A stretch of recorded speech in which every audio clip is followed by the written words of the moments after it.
தூக்கம் வருங்கிற லெவலுக்கு sleeping bills அப்படி தான் அடிக்ட் பண்ணும் ஒருத்தரை. ஏதோ சரி சாப்பிட்டு அன்றைக்கி டோசேஜ் ஜாஸ்தியானதுனால அன்கான்ஷியஸ் ஸ்டேட்டுக்கு போய் நான் முதல்ல மயங்கி விழுந்துட்டேன். என் வீட்டுக்காருக்கு நான் ஃபோன் பண்ணி பேசிக்கிட்டே இருக்கேன்.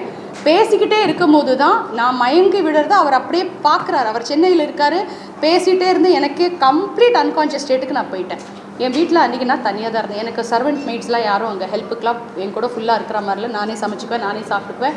ஆன் அண்ட் ஆஃப் யாரோட ஹெல்ப் எதனாவது எடுத்துக்குவேன்.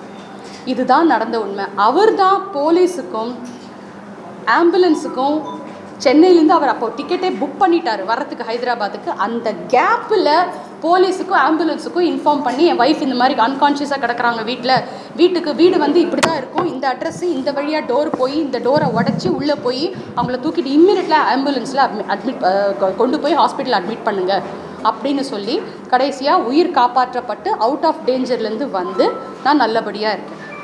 இதுதான் உண்மையாக நடந்த சம்பவம். என்னுடைய ஒரு ரிக்வெஸ்ட் என்னென்னா, ஃபஸ்ட்டு திங், ஐயா செலிபிரிட்டிங்கிற ஒரே காரணத்தினால ஏன் வந்து எங்களை மாதிரி ஆட்கள் மேலே சேத்தவாரி அடிக்கிறீங்க? பப்ளிக்கும் சரி இல்லை மீடியாவும் சரி, நீங்கள் எங்களை மாதிரி ஆளுகளுக்கு நீங்கள் தான் நண்பர்கள். இந்த சொசைட்டிக்கே இந்த மக்களுக்கே ஏதாவது